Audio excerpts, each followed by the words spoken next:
Money FM 89.3, the best of the afternoon update. The afternoon update with Lynlee Foo.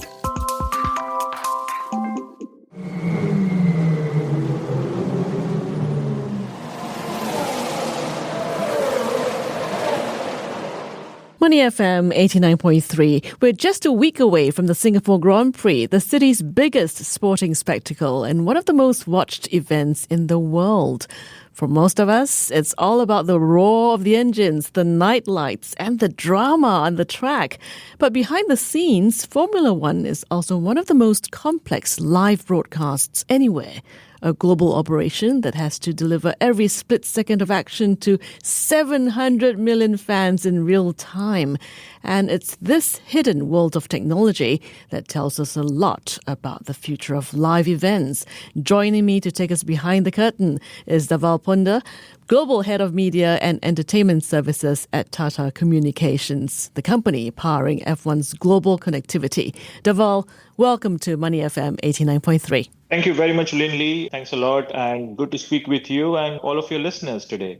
Dhaval, it's really great to have you with us today. Now, most fans see the cars and the drama on the track, but what does it actually take to deliver F1 to a global audience in real time? Tell us. You know, Lynlee, sports is such an emotive topic. I mean, sport like Formula One has hundreds of millions of followers all over the world.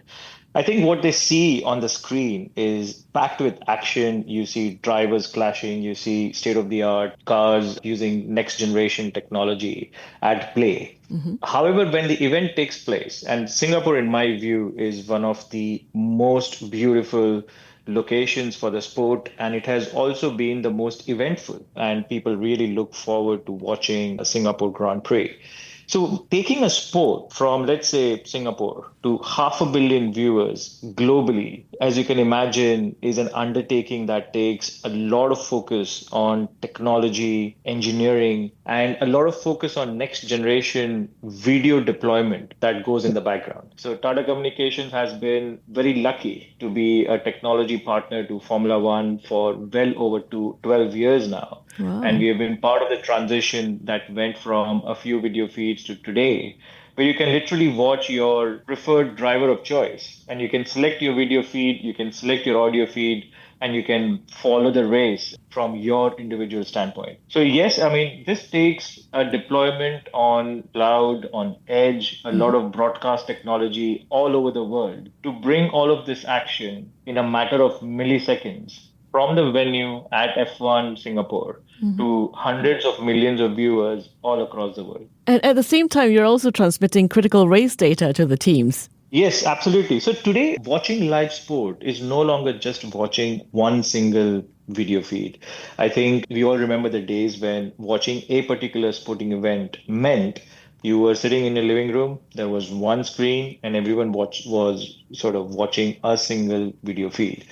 Today, following live sport is really about an individual experience. And what that means is there are hundreds of video feeds that you can choose from, audio tracks in your chosen commentary. And of course, in today's day and age, people really want to follow a sport with all the data around it. So there is so much data that now gets generated, especially from a sport like Formula One, where you have data coming in from the cars, from the drivers, and all of that data is then processed in a meaningful manner. So if you are a young Formula One fan, you are very much interested in some of the young rookies who have managed to enter the world of Formula One and are competing. So you'll be looking for a particular time that a driver is doing on a particular turn. It could be Singapore, it could be Monaco, it could be Vegas. And you'll be looking for that differential on how does a Max does a particular maneuver versus a few others. And all of this data is now sort of, first it is available. So it is the responsibility of technology partners like us at Tata Communications, where we take all of this video, audio, and data from various venues across the world, and we bring it together for Formula One to create a really world-class broadcast product. And delivering this in a way that, first of all, it has to be low latency. In today's day and age, where you have digital forms of consumption of content, you really cannot have any latency. The next generation is really used to consuming all of this in lowest latency possible and then collaborating on it. What I mean by that is people are used to exchanging notes, looking at strategy, talking to friends in real time, and following different feeds. So, in order to deliver all of this, we have an army of engineers who have worked for years to look at what is really the future of sport, what is the future of technology.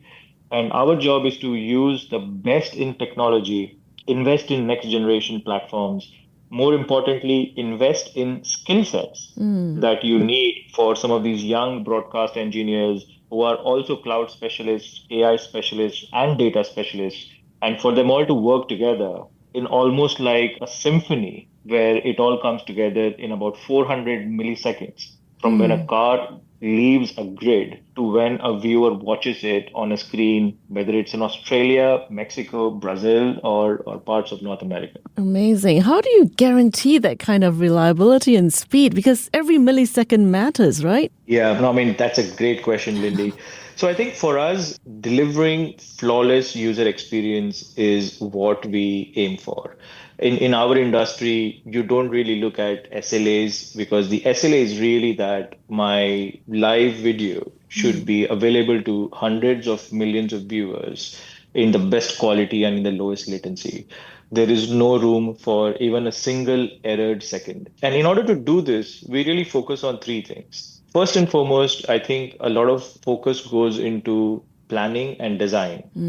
If you are planning for an event and you go through all possible scenarios and you have a clear plan set out to address all possible scenarios, that is a very good start. In this first stage, we also focus on any unexpected and extraordinary events that may happen. And a good example for this would be natural disasters that strike sometimes in the middle of an ocean and take out a lot of trans sort of oceans suboptic fiber. And we have to be ready to see how we address that.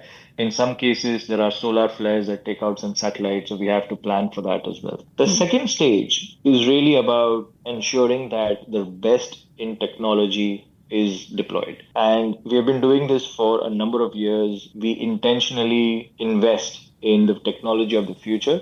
And every year we do more than 100 proof of concepts where we are looking at where does the next generation technology break and how is it that we can address it? How can that be relevant for what we are doing today? And a lot of this learning comes into play. So stage two is really deploying the best infrastructure technology platform that can be brought to play. And stage three, and the most important one, is around people. So, in a situation like this, if you have the best people and you have trained them, it is very important to give them the ownership that they can take a decision and they will be completely backed up by the organization.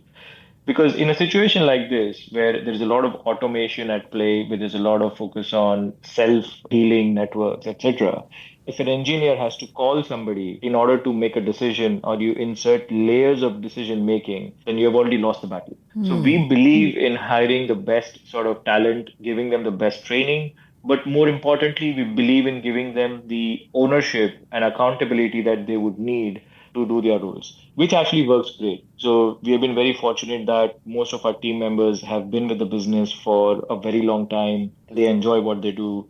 Our world also keeps shifting. So every year we see massive innovation in the way digital content is not only distributed but also consumed.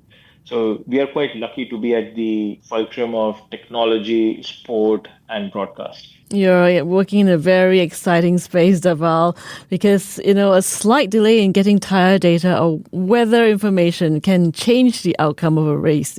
Absolutely. I think all of this is also very easily visible nowadays because one, I mean, the digital platform proliferation of having access to any content on any screen, whether it's a mobile or a tablet or a smart TV, whether you are in your home or traveling or at an airport, I mean, that is great. But the one downside to this is that people have now gotten used to this experience. You are used to sort of a very high quality video just working.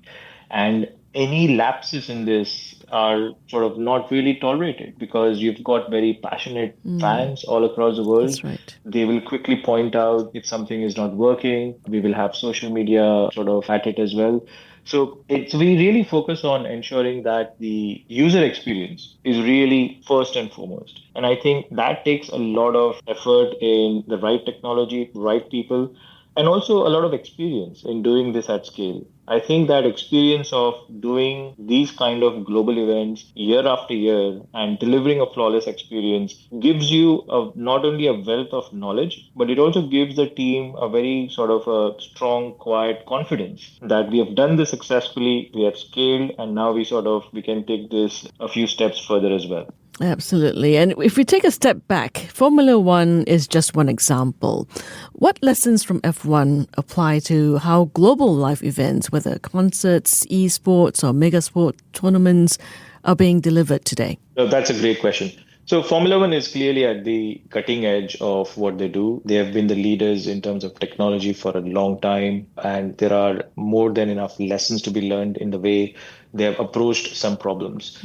And at Tata Communications, we are quite fortunate. So we are a global leader in media entertainment. We do over 120,000 events globally, all the way from football in South America to NFL, NBA, PGA in North America to motorsports, tennis in Europe, and to a host of different kinds of sport from cricket in India to badminton to again football and regional sports in Asia. So we do work with a wide spectrum of sporting federations and also broadcasters. I think first and foremost, the one sort of common aspect for this entire industry is that people are getting used to consuming a lot of content and in very good quality. I think that user experience is here to stay. And those organizations that accept it will be rewarded. At the same time, those that sort of fall behind on the user experience will see their subscribers and viewers go elsewhere. I think the second learning from being in industry is around personalization. I think every region has a certain nuance, whether it is a language or a certain type of sort of viewing experience. In some cases, it could be very collaborative. So if you look at esports, and we all have seen the next generation, the younger demographic kids, really consuming esports in a very different manner. All they're doing is they're watching others play games that they're interested in, which is amazing. So you've got millions of viewers globally watching a few people consume content and sort of collaborating on it. At the same time, every region also has certain demands when it comes to their local languages. So we are seeing a massive uptake in how organizations are using localized content in regional languages to drive more participation. So it could be that, okay, I want to watch a Dutch driver and I'm only interested in Dutch commentary. In some cases, you are able to provide commentary from super fans, people who are very good at watching and following a sport are providing commentary on top of live broadcast feeds. So that is amazing sort of development globally where you will see a lot of this localized and personalized content coming through. And the third and the most important one is more around digital platforms. I think we are consuming content on digital platforms more and more, but we are also seeing a very good and healthy overlap between entertainment, news, e-commerce, social media. So going forward, you will have a very sort of a different kind of digital platform that will use content to sort of give to its, let's say, loyal base of subscribers or customers, as you may want to call it. And at the same time, there will be an e-commerce side to it where you could shop at the same time. You could order your next meal and order a ride. But content will be at the center stage of why your consumers are staying with you. There are some very good examples of organizations who have done this successfully. But these are some of the learnings where we see this happening all across the world. So from Asia to Europe, Middle East to Americas, we see these three as common super trends that are now becoming very common across these media organizations. Dhaval, speaking of trends, let's talk about technology. You know, in order for such global live events to be consumed by everyone in the world, What sort of technology are we talking about? Are we talking about cloud, remote production? What's going on here? Yeah, no, again, a great question, Lynlee. So basically, we are focusing on the whole technology platform that would be required to deliver this end to end. And there are, again, we can look at it at three different stages. So stage one is more around broadcast production, where we all know that when there is an event at a venue, you have a set of video cameras. We've all seen satellite vans usually show up at a venue when there is an event just a day before or on the day. And all of that is installed at the venue, and then you get different vantage points. So this is a very infrastructure heavy, people heavy way of actually producing a particular event. And in the case of a global sport like a Formula One, it will also mean that you have maybe 300, 400 people traveling for 200 to 250 days in a year. Wow. And that's a very punishing schedule, especially if people have young families, it impacts their social life. So all the global sports used to notice a very high rate of attrition, where people would do it for a couple of years, drop out, look for a more sort of a steady role that does not involve so much travel. So for the last 7 to 8 years, we have really been pioneering remote production, working with federations globally. What we do is we use our technology and platform so that a particular sports federation can do production for any event across the world in a remote location. So in the case of Formula One, the production actually takes place in a location called Biggin Hill, and just outside of London. And they do production from this facility for all of the races globally. And the race locations are thousands of miles away. And we ensure that the latency is so low that a producer sitting out of London in UK is able to produce an event taking place in Singapore or Australia, produce it, and then again distribute it globally to all of the hundreds of millions of viewers globally. And all of this can happen within 400 milliseconds. So Wow.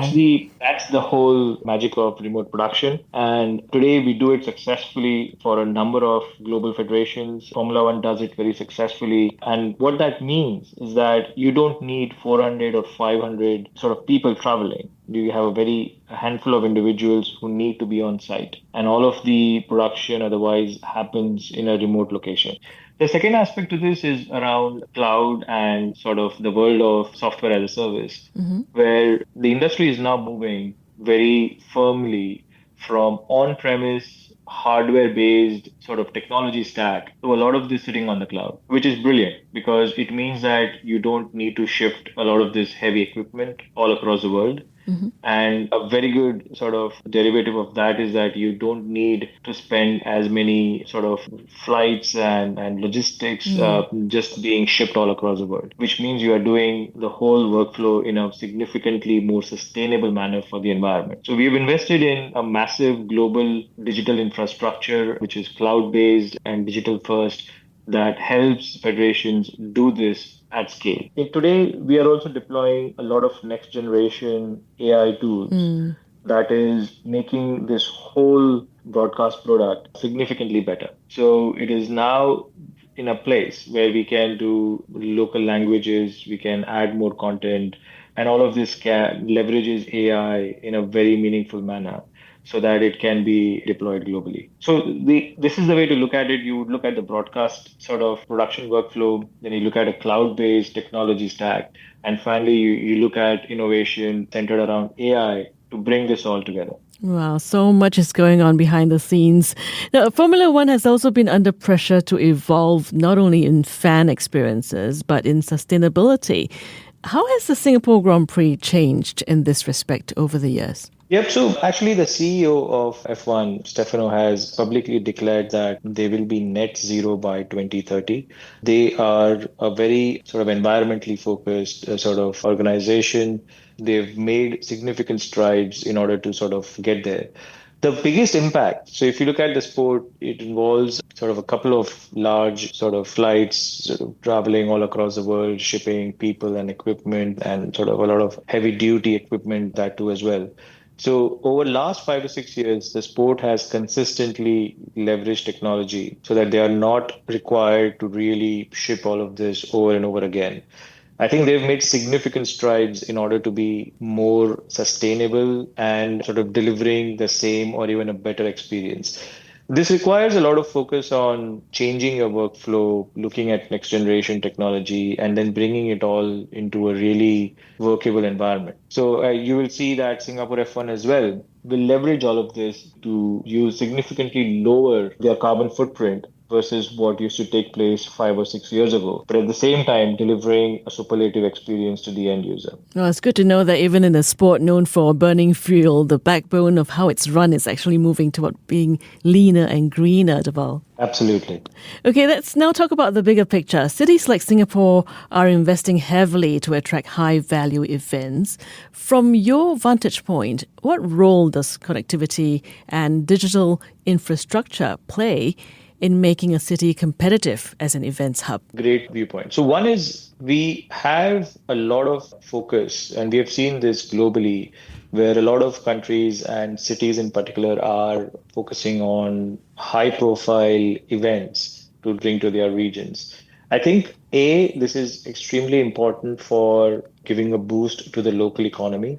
It's a spectacular way to bring your sort of young population together and focus on what would be a view of the world from Singapore or sort of any other place. So this is definitely going to continue. We see a number of large events now sort of focusing on specific regions, and this is definitely going to shift. However, when you decide to invite a sporting event or a big artist for a concert to your city, I think the number one sort of factor that goes into it is around the capability. Because if you have the capability, especially around digital infrastructure, to really support a world-class event, then you are really changing the game. I do believe that Singapore is at the forefront of digital infrastructure investment. We find a lot of proactive focus and attention on getting things right, not just for now, but also for the future, which is great. And I'm hoping that focus continues for that region. But simple things like, can you really host hundreds of thousands of people in a secure manner where people can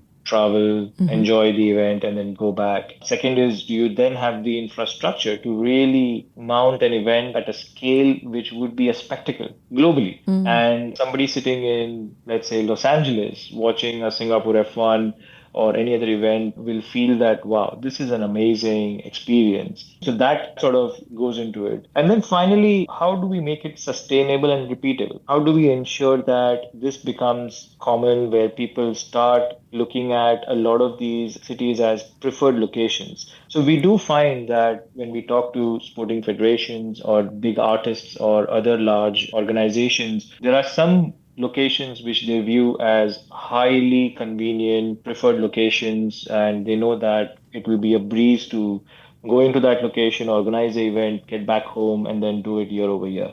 I think how do we get that sustainability and repeatability is something that is extremely important to get right as well. So yes, I mean, the focus on large events in massive locations like Singapore is going to continue.